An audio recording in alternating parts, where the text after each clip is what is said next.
from sundials to atomic clocks. Who actually invented the clock? If you expect a single famous inventor, the real answer is more complicated.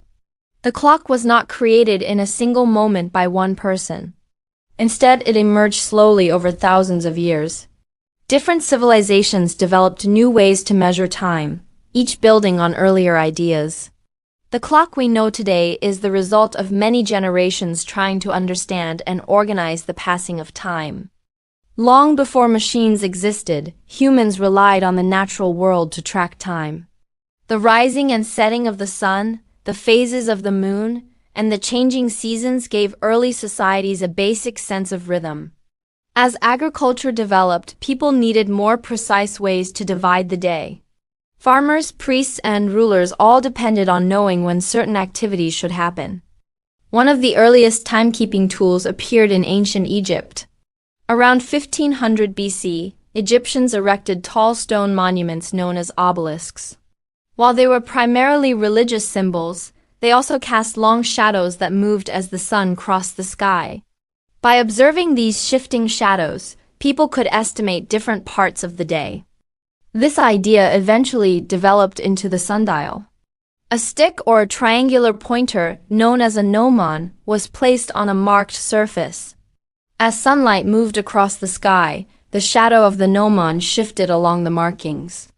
Sundials spread throughout ancient civilizations including Egypt, Greece, and Rome. They provided a simple and fairly reliable way to divide daylight into smaller units. However, sundials had an obvious weakness. They only worked when the sun was visible. At night or during cloudy weather, they became useless. For societies that needed to measure time more consistently, this limitation became a serious problem. To overcome that challenge, ancient engineers created another device known as the water clock. Early versions appeared in Egypt and Mesopotamia around 1500 BC. These devices, called clepsydras, measured time using the steady flow of water between containers. As the water level rose or fell, markings on the vessel indicated how much time had passed. Water clocks offered an important advantage. They could function indoors at night and during cloudy conditions.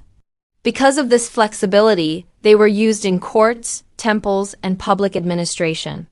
Greek and Roman engineers later refined the design by adding floats, gears, and indicators that moved as the water level changed. Despite these improvements, water clocks still had accuracy problems. Temperature changes, uneven water flow, and small imperfections in the container could affect the results. As societies grew larger and more organized, the demand for reliable timekeeping increased. Eventually, a completely new approach began to appear in medieval Europe. During the 13th and 14th centuries, the first mechanical clocks began to emerge in European towns and monasteries. These machines used falling weights to power a system of gears. As the weights slowly descended, they drove the gears that moved the clock's mechanism and rang bells at regular intervals. The key component that made this possible was the escapement mechanism. One of the earliest designs was known as the verge and foliot escapement. This system regulated the release of energy from the falling weights, allowing the gears to move forward in controlled steps rather than spinning freely. These early clocks were impressive machines for their time, but they were far from accurate. Many could gain or lose large amounts of time each day. Their main purpose was not precision but coordination. Installed in church towers or town squares, they rang bells to signal prayer times, work hours, and important events. Unlike many famous inventions, the mechanical clock does not have a single identifiable inventor. Historians believe it developed gradually through the work of craftsmen across Europe. Blacksmiths, locksmiths, and engineers all contributed improvements to gears, mechanisms, and materials over several generations. A major improvement arrived in the 17th century with the pendulum clock. In 1656, the Dutch scientist Christian Huygens designed the first successful clock regulated by a pendulum. His idea was inspired by earlier observations made by Galileo Galilei, who had studied the regular motion of swinging pendulums. The pendulum transformed the accuracy of clocks. Because a pendulum swings at a highly consistent rate, It allowed the gears to move in much more stable intervals. Clocks that previously drifted by large amounts each day could now keep time within roughly a minute. For the first time, precise timekeeping became widely achievable. Better clocks soon became essential for science and navigation. Astronomers needed accurate time measurements to track planetary motion and conduct experiments. At sea, however, timekeeping presented an even greater challenge. Determining longitude required knowing the exact time difference between two locations. The solution came in the 18th century through the work of an English craftsman named John Harrison. Over several decades, he developed highly precise marine chronometers designed to remain accurate even on a moving ship. His inventions finally provided sailors with a reliable method for calculating longitude. Harrison's chronometers transformed navigation. Ships could determine their position far more accurately, reducing the risk of getting lost at sea. This breakthrough helped make global exploration, trade, and naval travel safer and more predictable. As technology advanced, clocks gradually became smaller and more portable. The invention of the mainspring allowed clocks to operate without heavy weights, making personal watches possible.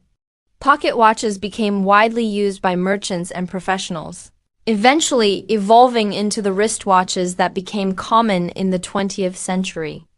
Another important development arrived with the invention of quartz clocks in the early 20th century. Instead of relying on gears or pendulums, these clocks used the steady vibration of a quartz crystal when electricity passed through it.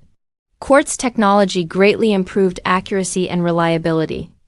Today, the most precise timekeepers are atomic clocks. These devices measure time using the natural oscillations of atoms, most commonly cesium atoms. Atomic clocks are so accurate that they lose only tiny fractions of a second over millions of years. They now define the international standard for measuring time. So who invented the clock? The answer is not one person, but many. From ancient civilizations observing shadows to medieval craftsmen building tower clocks to scientists refining precision instruments, the clock evolved through centuries of innovation. The devices we rely on today are the result of this long human effort to understand and measure time. It is a reminder that some of the most important inventions are not created all at once. They grow gradually as knowledge spreads and improves. The clock is one of those inventions, shaped by many minds across many generations. What do you think is the most important timekeeping invention? Let me know in the comments below. Thanks for watching, and don't forget to like and subscribe for more journeys through history.